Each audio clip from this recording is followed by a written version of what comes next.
Non era un balbordo calquera. Era a excitación que anticipaba todo un ano de conmemoracións dun fito do galeguismo. O 25 de xullo de 1950 deu inicio un proxecto de resistencia e defensa da dignidade e da cultura galega.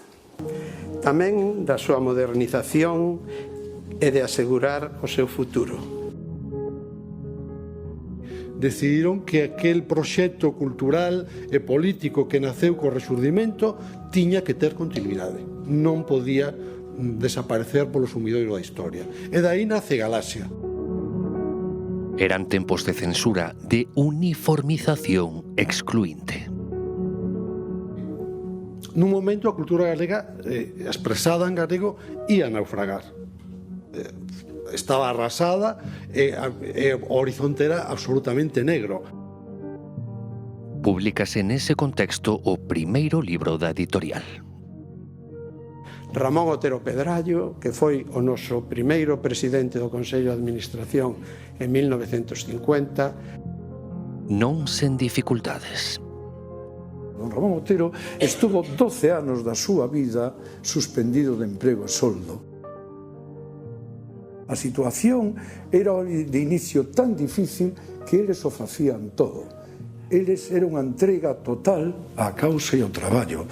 Sempre se conta, del Riego contaba como levaba, facía os paquetes dos libros, levaba os paquetes dos libros e pedía, por favor, aos libreiros que mostrasen esos libros. A parte da persecución e dos atrancos que se lle poñían ao noso labor, daba o feito de que a xente nova non coñecía nada do pasado. É dicir, borrárase todo, ninguén sabía quen era Otero Pedrallo, nin quen era Castelao, nin quen era tal.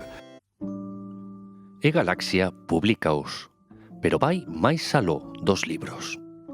E lembro-me cando eu era novo e indocumentado e ia documentarme á Fundación Penzol de cando en vez, e lembro moitas veces a don Paco de Fernández del Riego a cara de alegría que se lle puñía cando vía entrar unha persoa nova ali.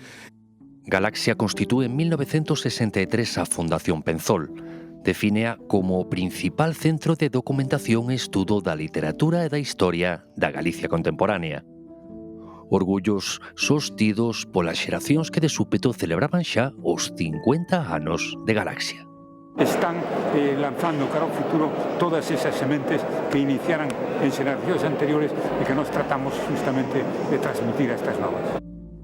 Orgullos sostidos hoxe polas xeracións que agora celebran os 75 anos co lema Crear por vir. Este porvir onde as mulleres, lóxicamente, seguirán a ser un elemento imprescindible da Galaxia do futuro. Aprenderlla aos máis pequenos é a nosa responsabilidade crear a través deles ese porvir do que falamos. Galaxia publicou nos 75 anos de actividade preto de 3.500 títulos, con arredor de 1.500 autoras e autores.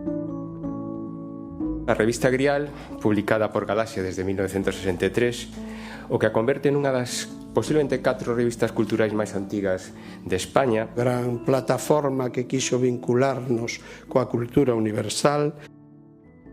Ramón Piñeiro decía moitas veces que ele era por nación galego, pola historia era español e pola cultura era europeo. A mí pareceme unha boa declaración. Crear por vir. Moitas gracias. Para que Galicia siga brillando con voz propia.